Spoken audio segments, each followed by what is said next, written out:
Yo, yo, yo, yo. There you are. Good morning. Sorry for being tardy. I was up to midnight studying negotiation tactics. That's what we do. So let's go.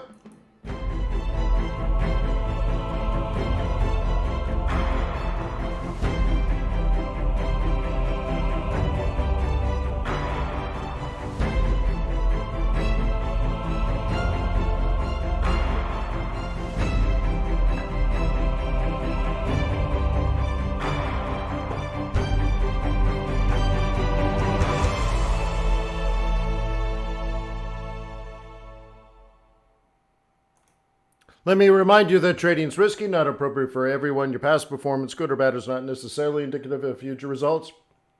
It's always a very good idea to stay small, stay humble, focus on the long term, and never risk money you cannot afford to lose. Hello, my name is Wayne McDonald. It's nice to see you. Yeah. Been trading currencies a very long time, and I am here to share my experiences, good, bad, and ugly, with the overriding goal. I guess I keep messing with the mic. The mic is actually droopy today. Time to adjust. Here to share my good, bad, and ugly experiences with the overriding goal of helping you improve.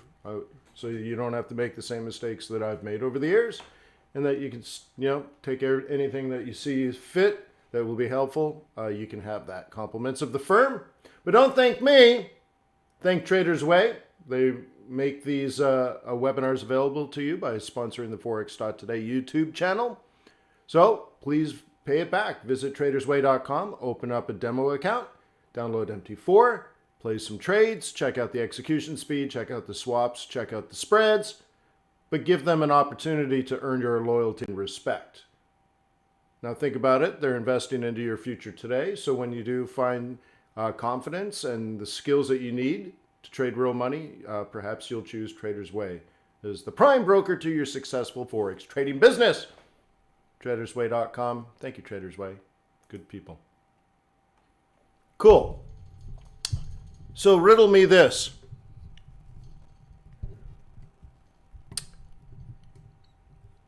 A man walks into a subway station and he's got schizophrenia. And he's running around, angels and demons, angels and demons, angels and demons. All of a sudden he walks up to a 20-year-old woman carrying a baby.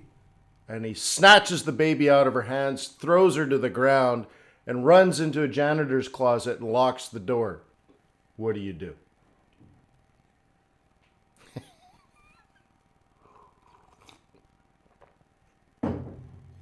The police show up, they're banging on the door. You open that door!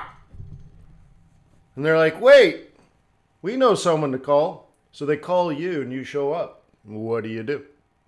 Yeah, call the janitor. So anyways, that's what I do with my spare time. But you know what? The whole time I'm thinking, wow, this is totally applicable to trading. So I was thinking about maybe writing a book on, everything I learned from Harvard hostage negotiators to be a better trader. So anyways.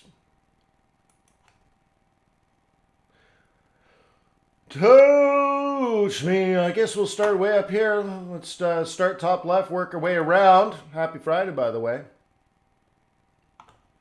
So I made the decision yesterday to leave these, and now we got a new lower low.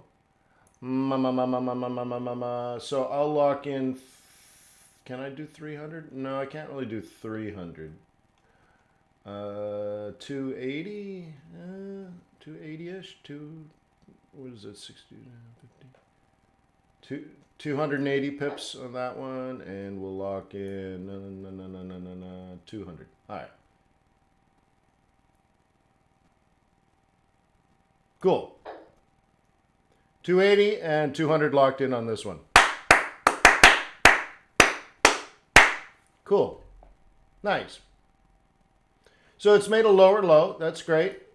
So I'm hoping that it'll stay below this price. So I actually, I can jam it closer. I'm just worried about this. And locking in 300 is not quite. right? Like 300 pips would be right there. And that's right where I want to be higher than that. So 290 pips. So anyways, that's the thought process. So if that knocks me out, I might as well get out of this one. So 225 on that. Okay, so my thought process here is there should be an up and a down.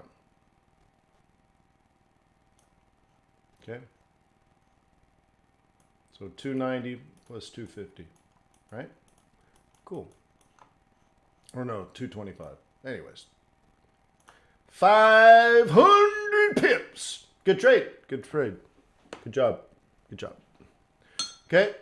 So now, oops. Like I was saying, the next part of this would be an up and a down. Okay. La la la la la la la la la la. Let's check the future, see how much room we got to run.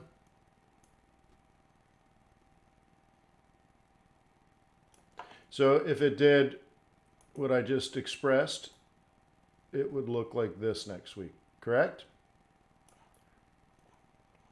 What about next month? Good question. So let me throw down the confluence. And see, I might even want to be up a little higher. But anyways, this gets us down to there. Okay. Which actually kind of hints at a bigger move down and then maybe an up, which I'd be all right with.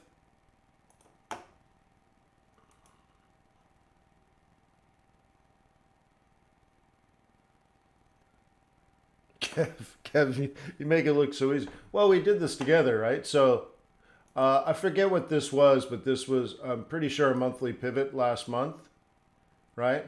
And then the lower low, lower high. Like, you can do this. You can do this. Then what? Lower low, lower high. So there should be one here. Lower low, lower high. There should be one here. Lower low, lower high. There should be one here. Then we consolidated. Now there's a new lower low. And then there should be one in the future right here. You can do this. You got this in your bag.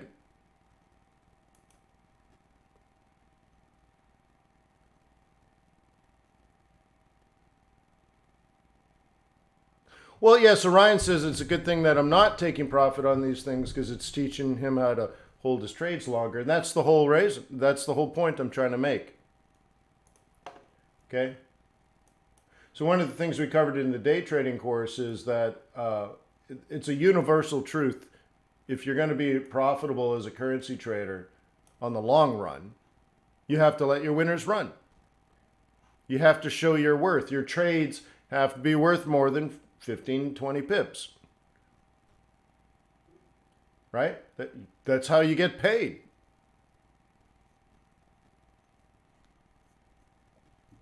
Okay? So that's all.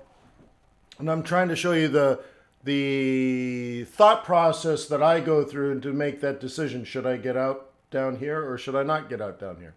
There you go. That's what we did together, right? So I consider these your trades just as much as they're my trades because we talked about it here. We talked about it here. I talked about this one. I didn't take it. I mean, at some point, I don't have to just keep loading the boat. This is a coaching account, right? So anyways. All right, so let's go from risk off to checking oil. And oh my God, oil's come down after this giant move that we had the other day. And I said, if I were me, right, I'd be looking for a plan A. And then, of course, plan B would be something more like this. If you're a risk on, do you guys remember this? This day was the day where a lot of things moved really fast. And I said, well, look, if you bought it down here or here, you got paid. The fact that it's jumped a whole bunch of candles should be irrelevant because you either bought it or you didn't buy it, right? But after the move, it's completely irrelevant. I said if you're chasing candles, this is where bankruptcy lives, right?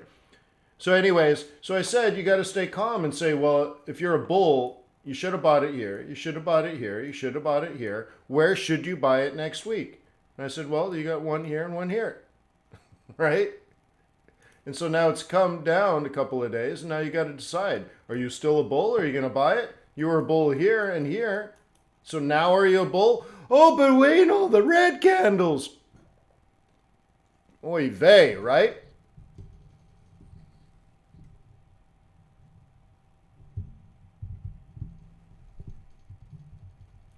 Grind, the best way that I do that is instead of counting pips, I actually just count dollars.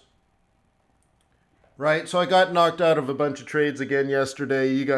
You saw me manage my trades. So I think there was like 300 more pips. And what that was is $300. So a pip is valued differently on every pair. But we know one mini lot on a euro dollar is $1 per pip. So I just count that as, that. So if you made $382, just say, oh, that's about 382 pips. Okay. That's how we do it.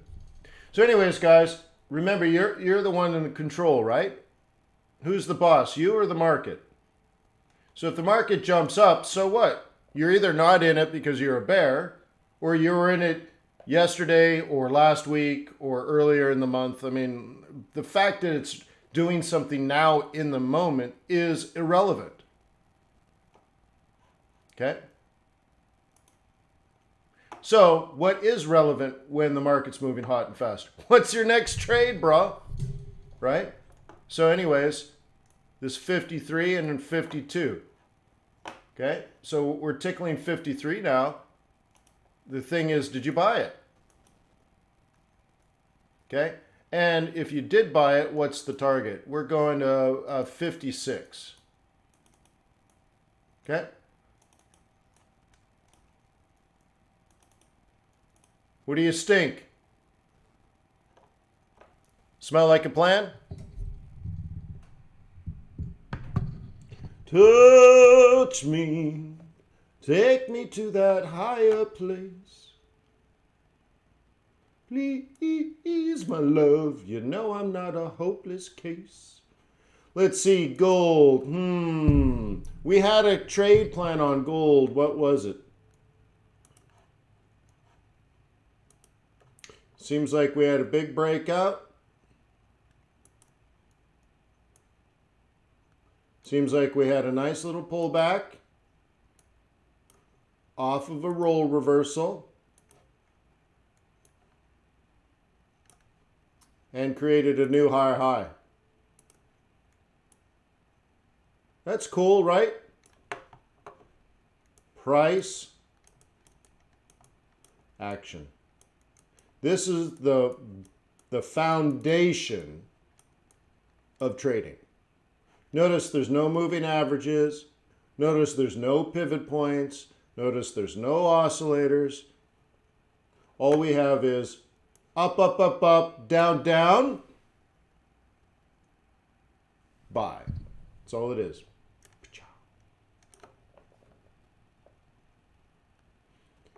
Yeah, gold is, I think, the highest since 2009 or something.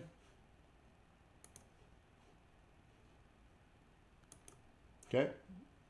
Nothing like a good apocalypse to drive up the prices of gold.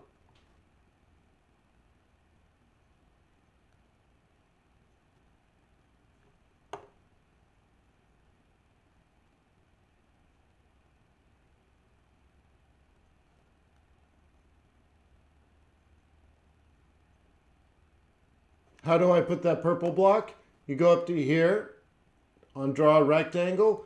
You may not have it on your toolbar because I've customized my toolbar by clicking on customize toolbar. Okay.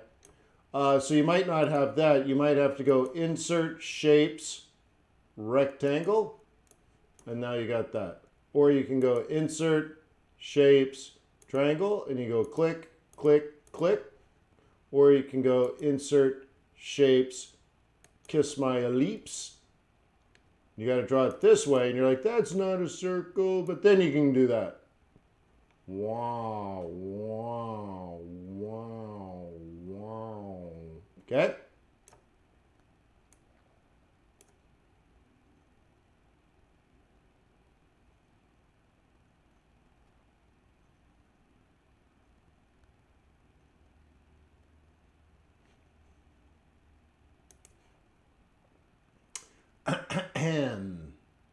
Bitcoin.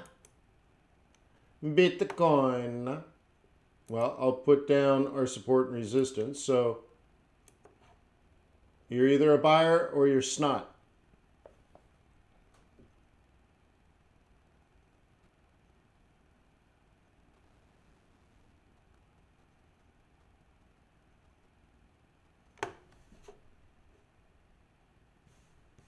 Well, if you're going to drop it, it's a different scenario.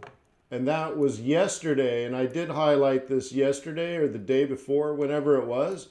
I highlighted that. So this is where we are. So now you can drop into a smaller time frame. You're either a buyer up here, or sorry, a buyer down here or a seller up there. Okay.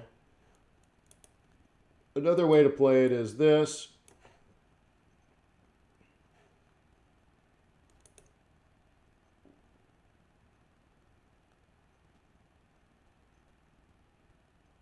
What are the fundamentals regarding Bitcoin? I have no idea.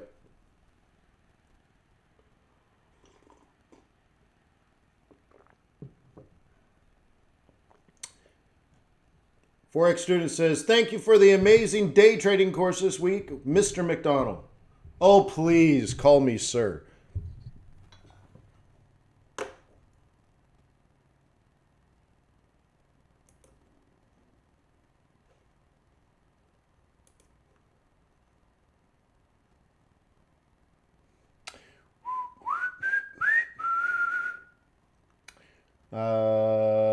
I guess we got to check out the yens. Why do you use the rainbow chart? Because it's super cool, Johnny.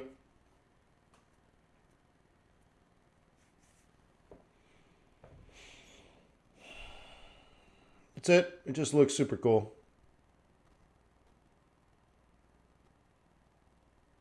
Oh, no worries.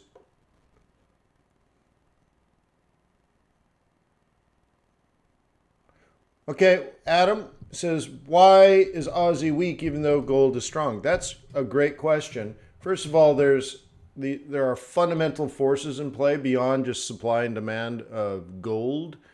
Australia, for example, is in serious trouble as far as its balance of trade. So over the last few years, Australia has been importing more than it's been exporting. Okay? And this is a real problem for a couple of reasons. One, it's an exporting nation, so it should export. So when it's not exporting as much as it's importing, it's kind of like losing money, right?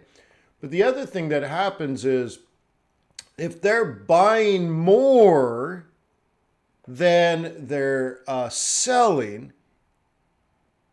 it's a deficit, right? Like, what if you were spending more money than you were making? It's kind of a bad financial situation, right? Well, in Australia's case, as a country, that's what's happening. They're spending more than they're making. But what does this mean for the foreign exchange market? Well, when Australia buys stuff from other countries, they bring it into the border, but what do they give the other country in exchange? Well, money. So they put their Australian dollars into the foreign exchange interbanking system because other countries don't accept the Australian dollar as payment.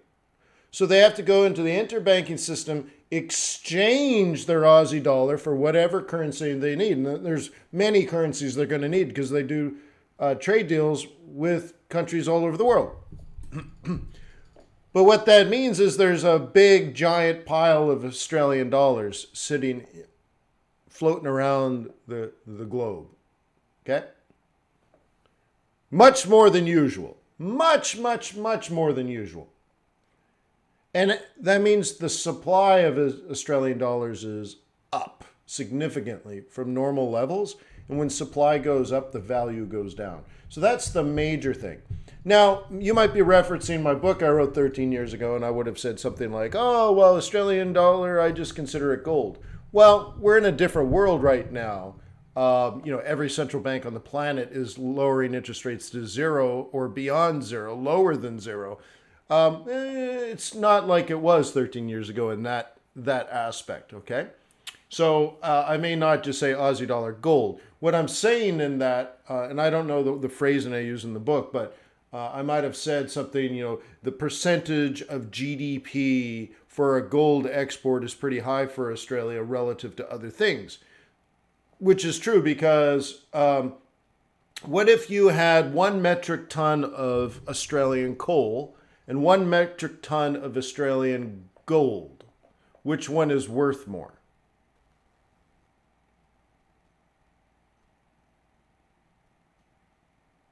Yeah, baby G, I don't have an answer on that, so you're going to have to meditate.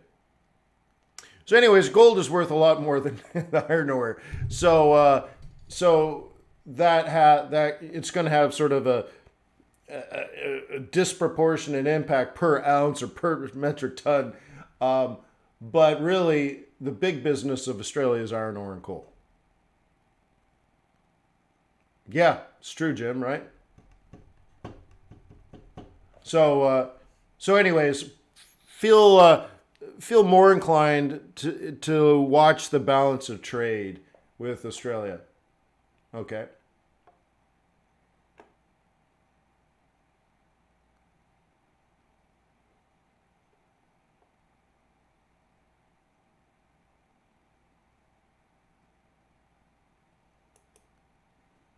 Well, yeah, and Mr. Heifel, you brought this up, I think it was yesterday too. Typically in that scenario, what you're describing with Baby G, the conversation I see in the chat room has to do with Japanese yen and what's Japan going to be the next country seriously hit by the coronavirus and all that kind of stuff. All that is true, but why did the yen weaken on Wednesday? And it is strange, right? It is strange. And Mr. Heifel says, well, oh, that's going to be the next epicenter. Yeah, well, historically, that would strengthen the yen. But something's different this time. The world is treating it differently. And it just might be, decades and decades and decades of mismanaging their economy. People may not be treating it like a reserve currency. Or for some reason, everyone in Japan said, we need to get our money out. Or people around the world did the opposite of what we're talking about, and they said, hey, we think the coronavirus is overstated. There's over concern, and they decide to leverage up. Okay? The Japanese raise taxes again and all this kind of stuff. There's a lot of really quirky things going on. Like, why would you have interest rates at zero and raise taxes? Like, it didn't make sense 6 years ago when they did it, and it still doesn't make sense. So it's interesting, guys. This is an interesting one. This is where the answers are not easy. Why did the Japanese yen weaken? You're going to have to, I don't know, think about it or pay attention over the next few days or weeks and figure out, is it a short-term glitch in the matrix or has something fundamentally changed? Is it Japanese citizens getting their money the heck out of Japan? Or is it foreigners borrowing the money and then investing it in other places? It's a very interesting question. Now, if you go to the Bank of Japan, they will tell you this information a month from now. They don't tell you in a press release, but it is in a spreadsheet. And there is some data which will show you how much yen came into Japan and how much yen went out and where did it go. That information is publicly available. It helps if you speak Japanese, but that information is there. And that would be something that an informed, intelligent you know, mega awesome foreign exchange trader would do.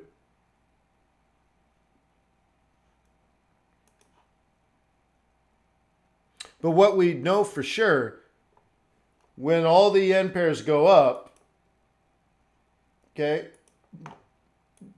yen left Japan. Why all at once and all the way across the board? Well, it's not a risk on, risk off issue, because at the same time, Swissy did basically nothing, right? You guys remember that? I was buying Swiss franc and making money, right? Look, CAD Swissy came down. Pound Swissy went up. Different time frame though too. We should probably put them all in the fours. Four. Okay. So, and let's make this a 4. Cool. You see that? So at that same time, Aussie Swissy came down. Aussie Kiwi came down. Pound Swissy up and down, right? And CAD went up and then, but anyways, in that period, when in normal conditions, when we talk about risk off and risk on, risk off, in normal conditions, if all the yen pairs took off like a rocket ship straight up, all the Swissy pairs should do it too, and it did not happen.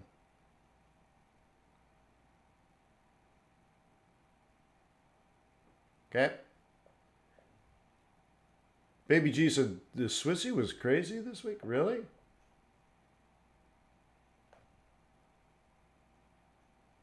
All right. I didn't even know it was crazy. To me, it was just slow and steady.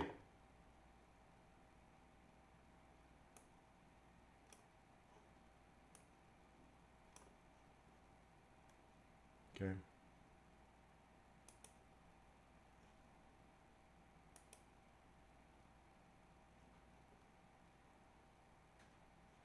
So it looks like the only way to trade Swissy is front running. Even the Asian fades haven't been working as well as we would have liked. It's because Aussie is so weak. We got this one. Then the front run worked, but that was hours early. And then maybe you could argue that one. I don't know. Or that one. I don't know. Right? Or maybe you can argue it now. You'd be doing it. But those are front runs and not day trades. Little different.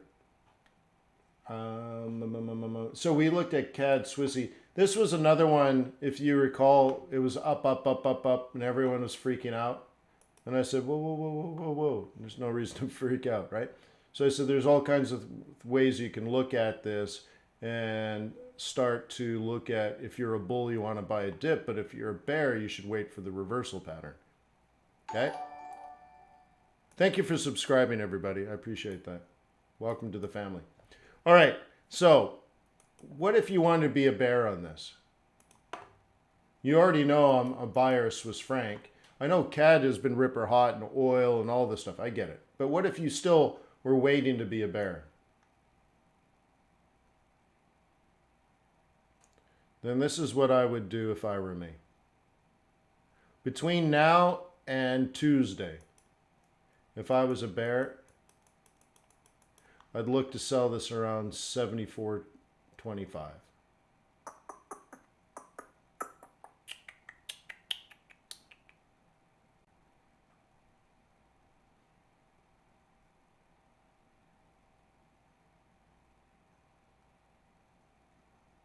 Well, Kevin asks a great question. Does the monetary policy of a commodity currency supersede the balance of trade, or is it the other way around? They're intertwined.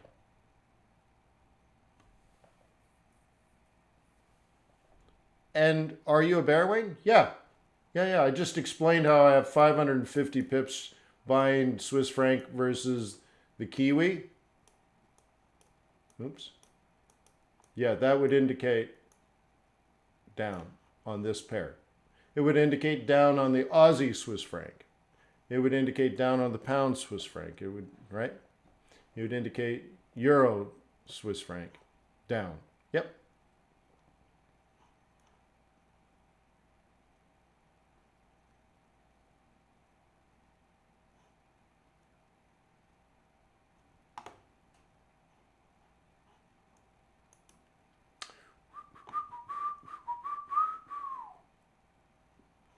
Okay.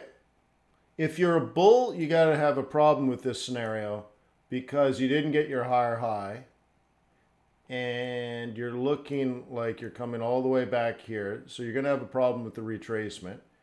The touch of the 55 indicates a double top or a lower high. And bears don't want the double top. So I think the bears will short early around the 74 area versus 74.50. So it just shows a lot of bullish vulnerability. Okay. If this was so bullish, then they should have bought right here. That was the perfect buy yesterday if you were a bull. Okay. And now the perfect sell between today and Tuesday would be this. Okay.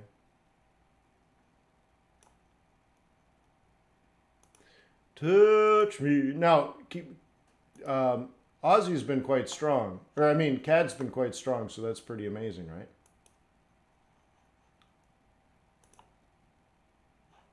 Okay.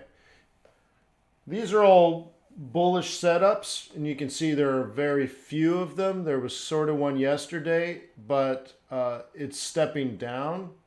So I would ignore that or take it and manage the risk conservatively. Okay.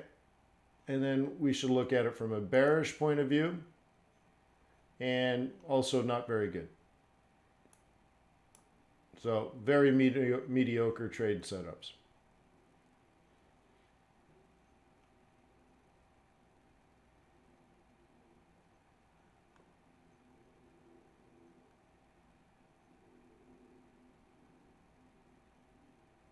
Oh, thank you, Ryan.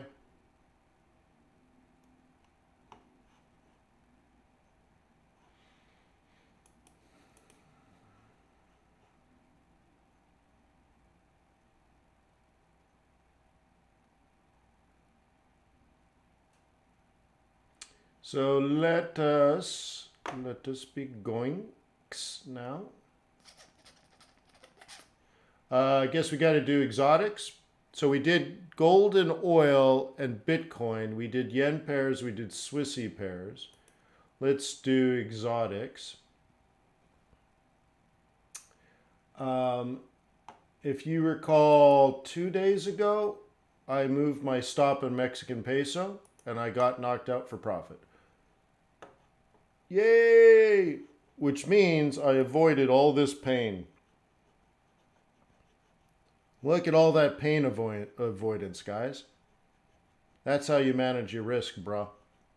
All this pain didn't exist for me. It's just giant happy face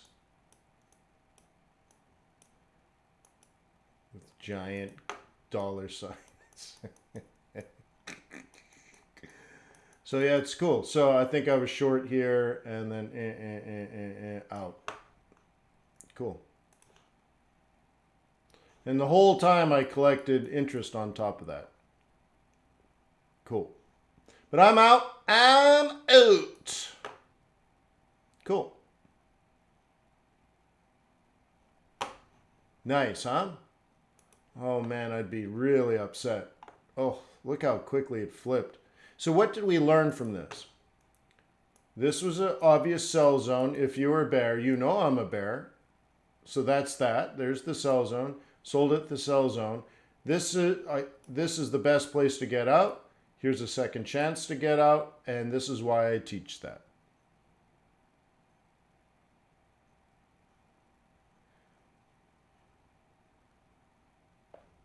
Why did this flip that way? Because it's supposed to. So I teach you to get out here, and we talked about it. Okay? Then we let it run all the way back, so I'm showing you patience. I said you should have gotten out here. This is a very obvious get out. Weekly target, monthly target, plus this is a counter trend setup. If you're a swing trader, you know that. Okay? Then I let it come all the way back down. Once again, I'm just trying to teach you patience and discipline. We get down here, I'm like, hey man, this is where you're supposed to get out. This is where you're supposed to get out. I said, I'm trying to show you how to stay in longer if you make those choices. So I grabbed old support And I said, this is your resistance area. So if it is going to drop to the next level, it's going to look like this, but this is going to happen next month, not this month. So I'm going to move my stop to here. And I did all that, and then boom. So the question was, why did it do all this, and why are we up here now?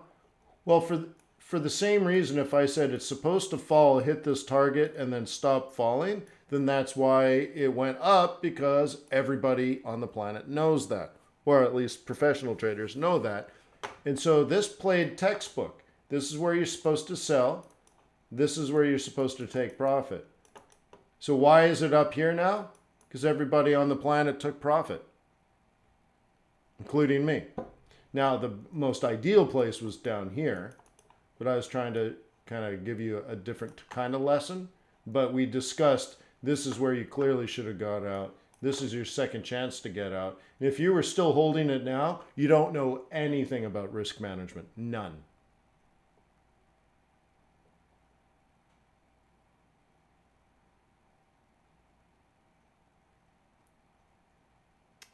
Oh, HK Trader is trying to open up an MT4 file. You don't open them up. You put them... Now, there is a video on that course, but you might need to pay the extra money and take the whole training course. But installing is easy. They're files. You don't open them up. Oops. You got to go to... You have to install them into your MetaTrader platform. So you go File, Open Data Folder. Okay, it opens the MetaTrader data folder.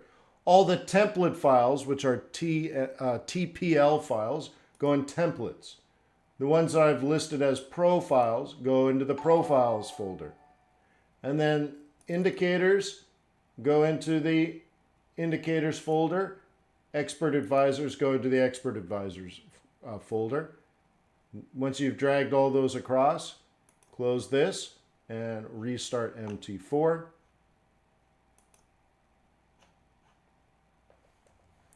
And it will be active.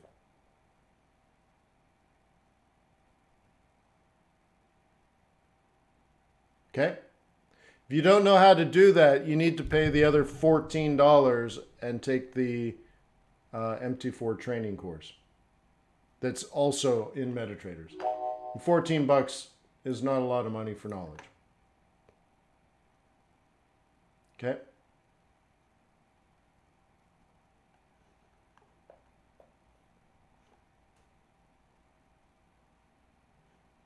Well, in MetaTraders, I actually list them as templates, profiles, expert advisors, and indicators.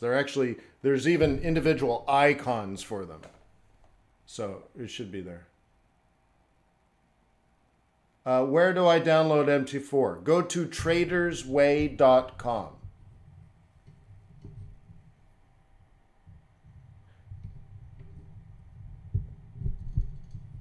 Yeah. But Jim, here's the rule of thumb. Here's the rule of thumb of that for Jim. Let's say you install...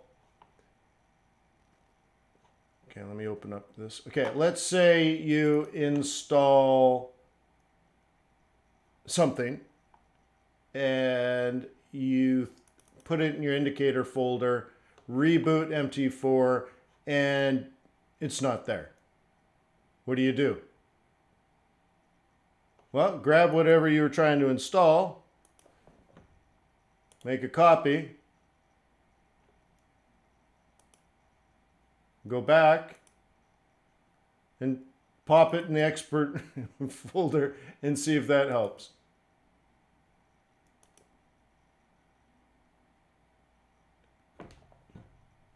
Like, for example, this ain't going to work. You guys notice this? I have MT5 in an MT4 folder, so that's not even doing anything. So I'm going to delete those. How funny.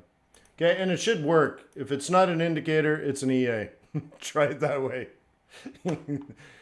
They've been doing that since Sumerian times. If it ain't an indicator, it must be an EA. Yeah. Do I need an MT4 account? Yep. I don't know what IG uses. Probably MT4. HK Trader, they probably have it. Every broker on the planet's got MT4. Okay?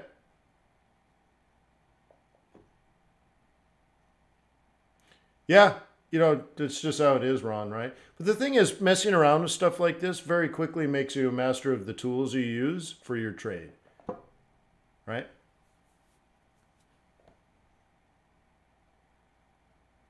Yeah, and Ryan, I'd say almost every trader. I'd be surprised if a forex broker didn't have MT4. Okay. Do institutional traders use MT4? Generally not. It can be, but generally not. So I used to run a program where I taught people how to trade institutional style so that they would have to interact with the trading desk. That was pretty fun. We did that for about a year.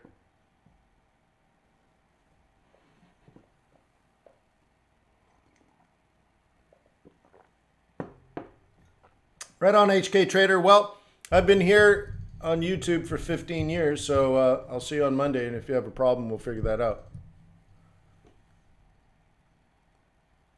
How do you do it with a Mac? I don't know. People do it, but why don't you just throw down $300 and buy a PC? It's a tax write-off.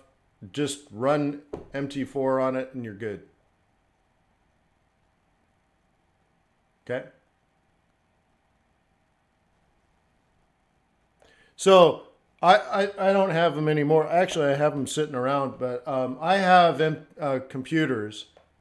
I think they're like Windows 7 machines that run 6 screens. I have them just laying around. Like literally, I have them laying around. I mean, I got one right here. Let's see. I think it's hooked up. Yeah, hang on. I got to unhook it.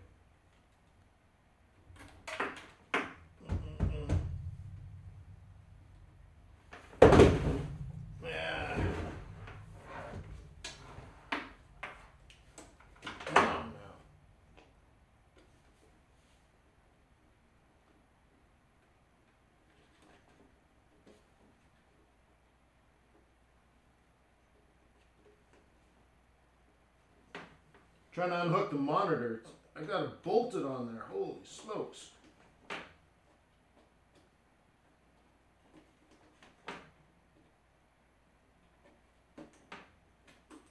Okay. So that one I had plugged in. I had a monitor connected to it and a keyboard. I haven't looked at this in years. But here's a machine. I think I paid $300 for it 8 years ago. Maybe not 8, 6 years ago. No, probably 8 years ago. It's got MT4 installed on it. And I have the screen configured. I got my chart templates all configured. That's all it is. And I think I have 3 of these laying around my office in various places. The reason for it is if my computers blow up, let's say there was a power surge or something crazy, and my laptop dies and my trading machine back there running those 4K screens. Let's say that blows up. I have these computers, okay? Now, this has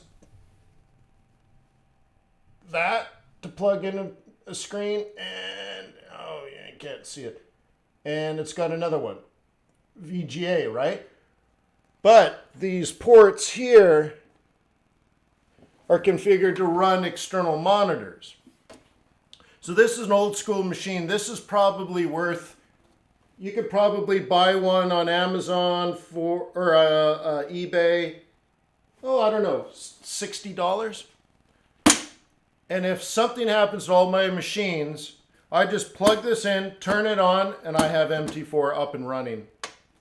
In 30 seconds, I'm back in business. And if for some reason this doesn't work, I have 1 or 2 more in this closet. I can just reach under, drag it out, put it down, plug in the keyboard, plug in the monitors, plug in the mouse, turn it on, MT4 starts, and I'm good to go. Now my templates are 5 years old, but it'll be enough to be back in business.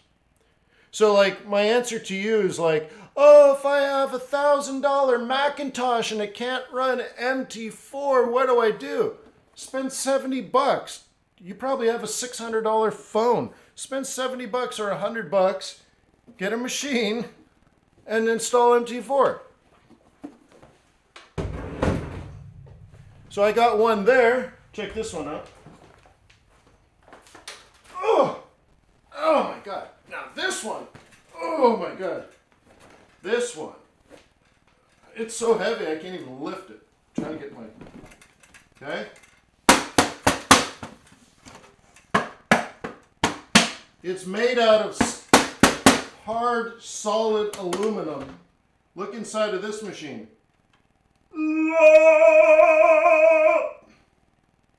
Okay? Another backup machine. Hang on.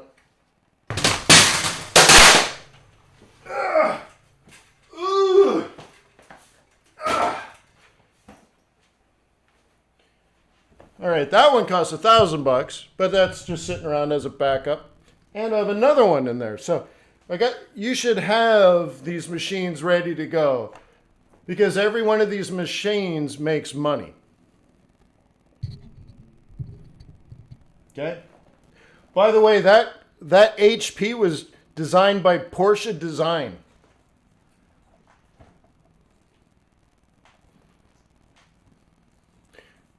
Right? So anyway, so just buy a cheap old machine. You don't need one to run 6 screens, and even if you do, you don't need a custom-made one. The $300 machine works just as good as the $1,000 machine. Okay? So get one with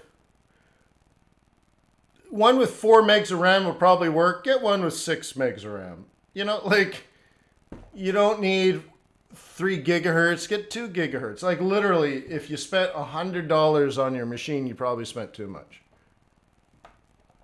Okay? Windows 10, yeah, but totally unnecessary, right? Like, I traded on XP for years with no problems. And then they upgraded to Windows Me, and then they did Windows Vista, and then they did Windows 7, and I'm like, I am not moving from this XP. Okay? So anyways, you should be fine. Get yourself a trading PC. It shouldn't be a problem. Okay? And I'm not joking. Some of these machines behind me, like this one again is custom. It can run 6 4K screens. No, I have machines that do that, but now these are Windows 10. But there are no computers made on Earth that run 6 4K screens. Right? So I had to have that one custom built. Is that necessary? No, it's not necessary. So again, because all we're doing is changing 1 pixel every once in a while, like, oh, that candle moved a little bit. You don't need a high-powered machine. You don't need an expensive machine and all that kind of stuff. And before you start getting custom-made ones that have 6 or 7 or 8 or 12 or 8, like, do you remember my old computer? I got that one somewhere too. It runs 18 screens. You don't need all of that. If you need 3, let's say you need 3 or 4 screens, use external video cards. The external video cards probably cost you 60 bucks each used on eBay or Amazon, right? So in that case, if you're running 4 screens or 6 screens, yeah, it should cost you a whopping 500 bucks, probably less. Right? It's not big money. You don't need that, right? The bigger stuff is not necessary.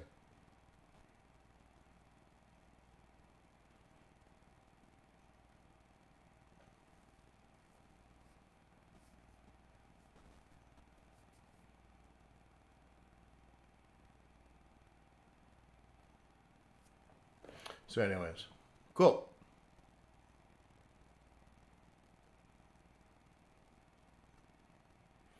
So I get computers laying around. And I got another computer here. Ah, right here. I got that one locked away.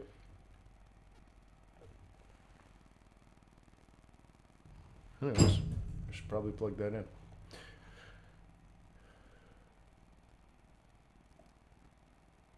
Yeah, Michael, that's probably true. I have so many external video cards, I could probably pull out 20 right now from that closet. Like, no joke, 20 of them. You get, right? Does anyone not know what I'm talking about? You're like, what's he talking about, like an external card? This actually might be interesting for some people here. Maybe, let me grab one.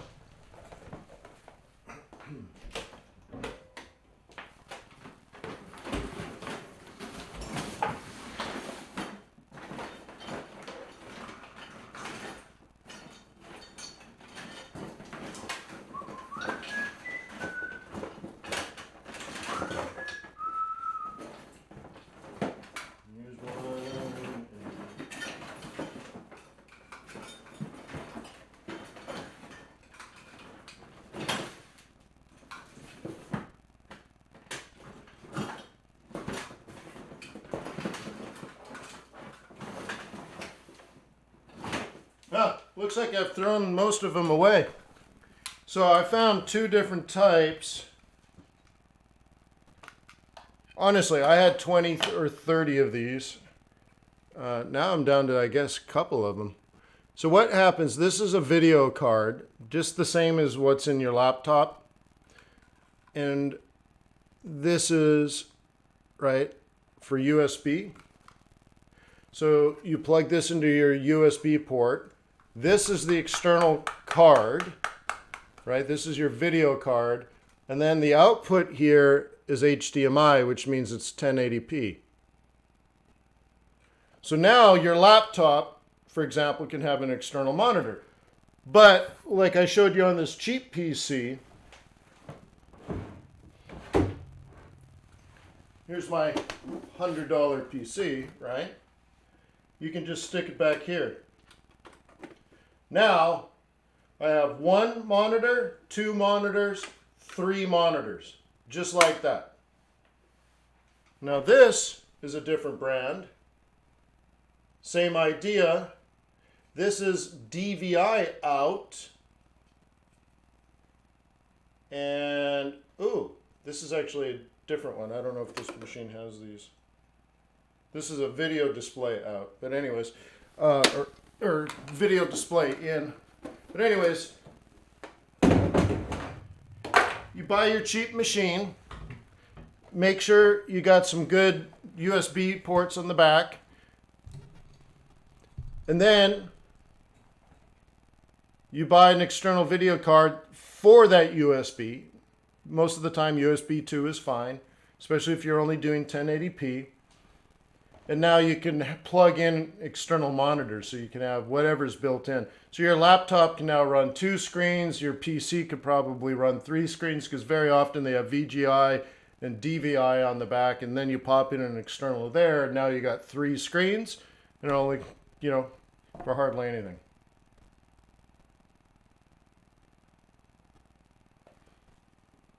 Yeah, Anthony has 424s. So I used to have 1824s. Oh no, 1822s. 22Ws. Ed says most laptops can run 2. So now with that, you can run 3. Okay?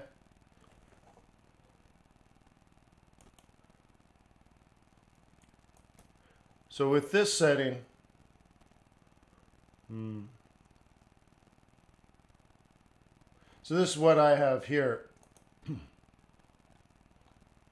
So this one is set at, where's the resolution?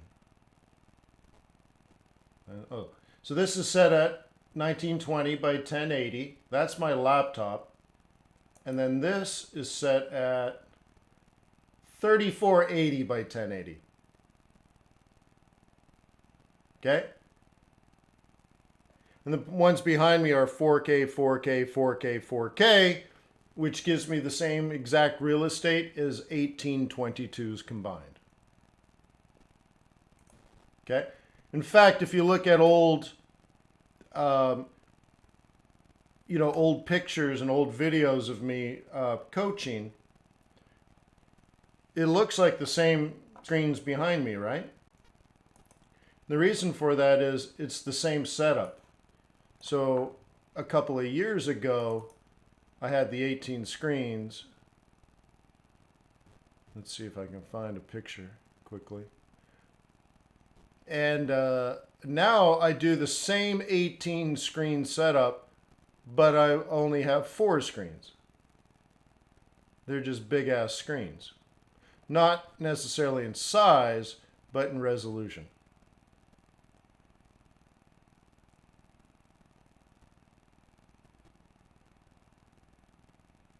See if I can find a picture. And so the benefit of that is everything runs cooler.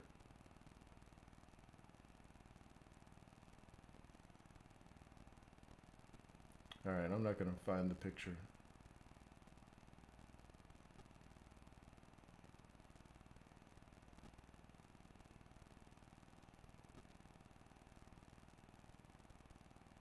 Nope. Oh, I did. Okay, let me open.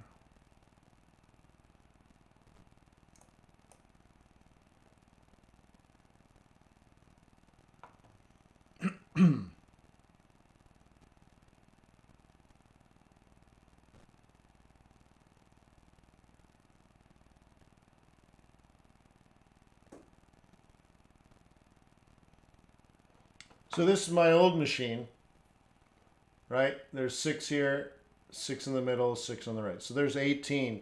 So now I mimic that with 4 4Ks instead of 18 LCDs. Okay? But it's the same that I have now, right?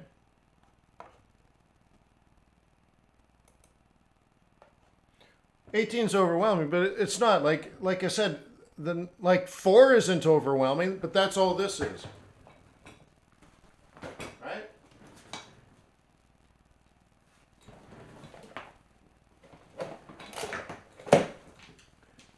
So the cool thing is, like, let's say you built my setup 10 years ago. You'd need $10,000. Now you can do it for hardly anything. Doesn't matter.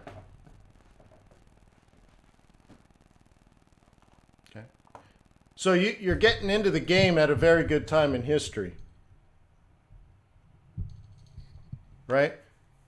You don't need $3,000 for a computer.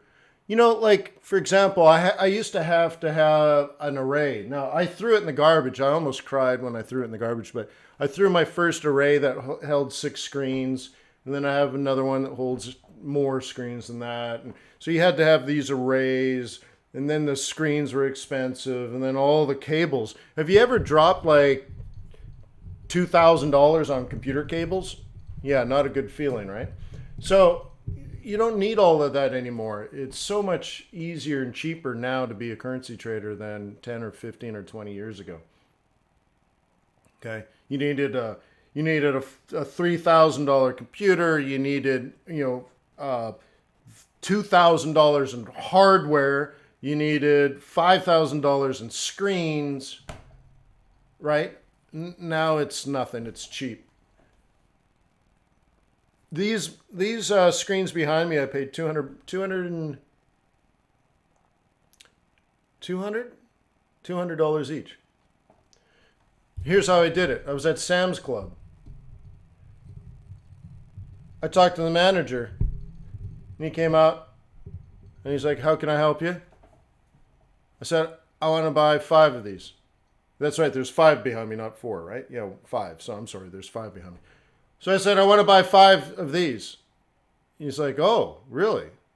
I'm like, "But I only want to pay $200 each." He looked at me, looked at the price, and they were like $260 each, I think, 280. And he's like, "Okay." Swear to you. Got a flatbed? Put them on. That's how you do it. That's how you roll, bro. Nothing. I teach my kids it never hurts to ask. Never hurts to ask for a better price. So the manager came out. I'm like, I only want to pay $200 each, but I'll take 5. He's like, okay, done. I basically got 1 or 2 for free, right? So anyways.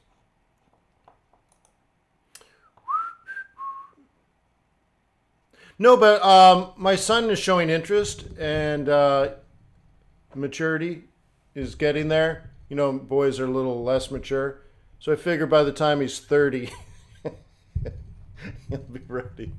But my son he likes money. My son likes money, and he's very conservative.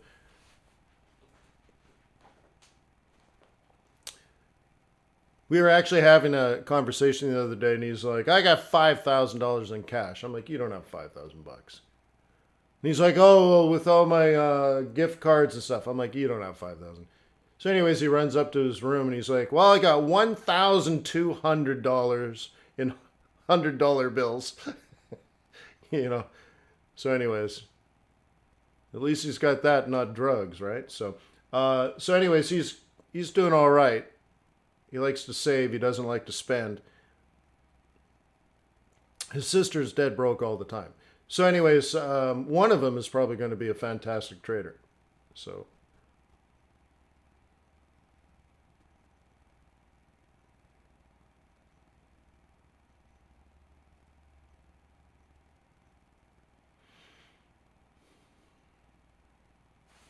anyways.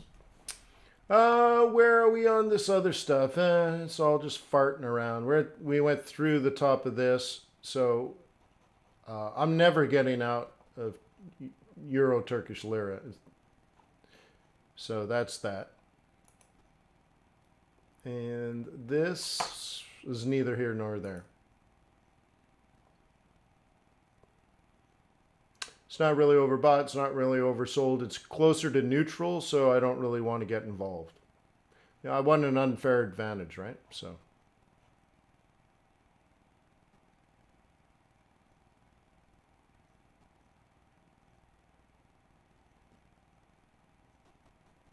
Yeah, but I've been teaching you how to be more conservative. I want people here to be more conservative. And that's why I was thinking about, you know, because I'm studying negotiation.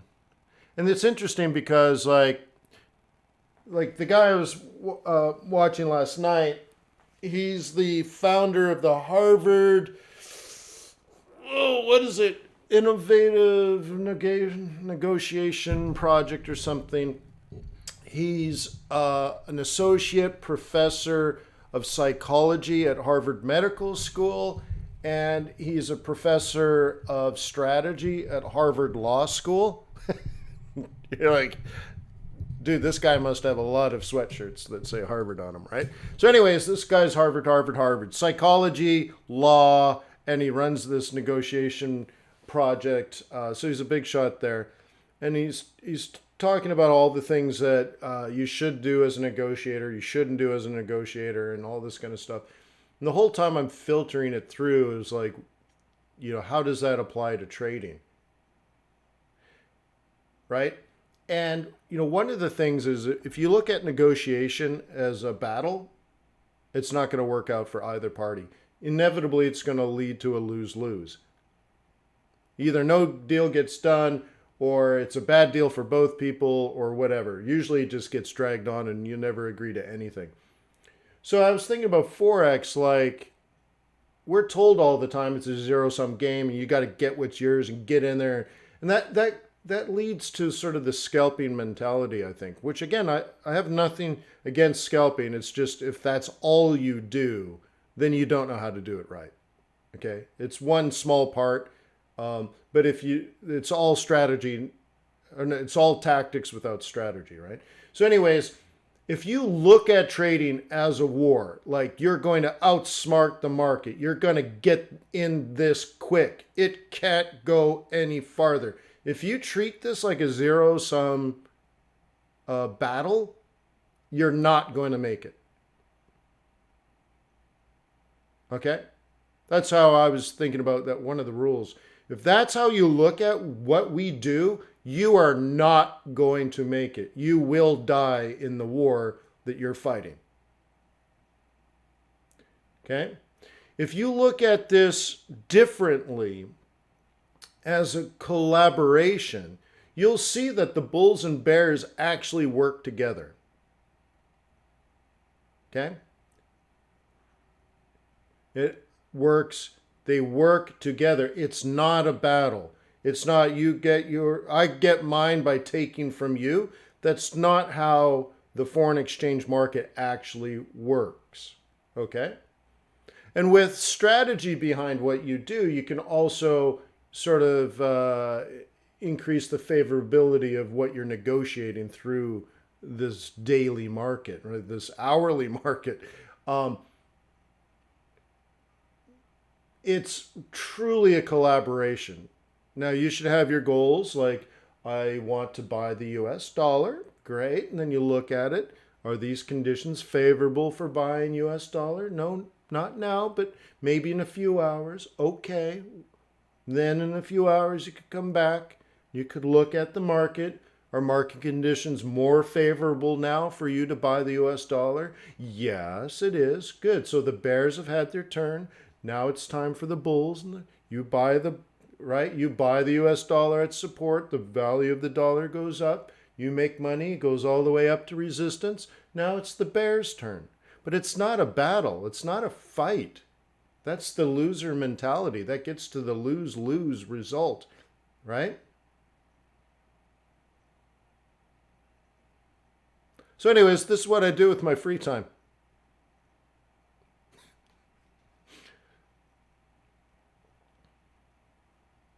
Cool, right?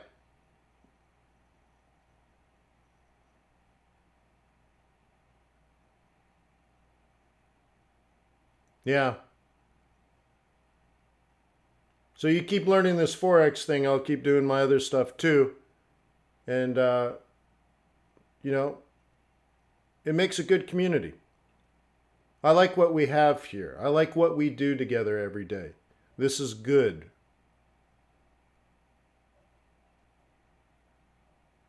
Well, what I mean by free time, this is what I was doing at midnight last night.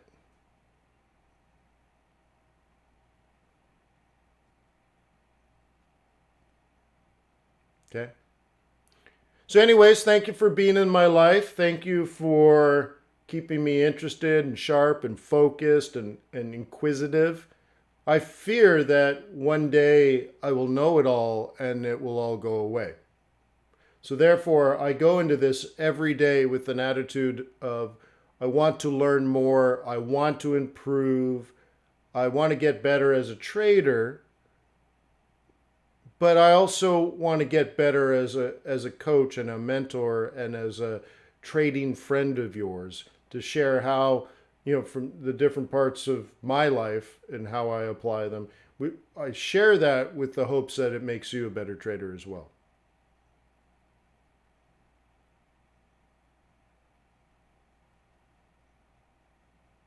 Okay? So I'm not a perfect trader, but I'm trying. And I like to be on the journey with you. So like I said, thank you for being in my life. Thank you for being part of this community. Thank you for your positive energy. I appreciate how hard you work. I know, because I've been there too, and I'm still there. Have a nice weekend. Make sure you plan your trades for Monday or Tuesday or Wednesday before Monday, Tuesday, or Wednesday. And I think you'll be great. So peace on earth. May the pips be with you. May your profits be above average. Remember, thank Trader's Way as well, huh? Subscribe and like while you're at it. Cheers. Have a nice weekend.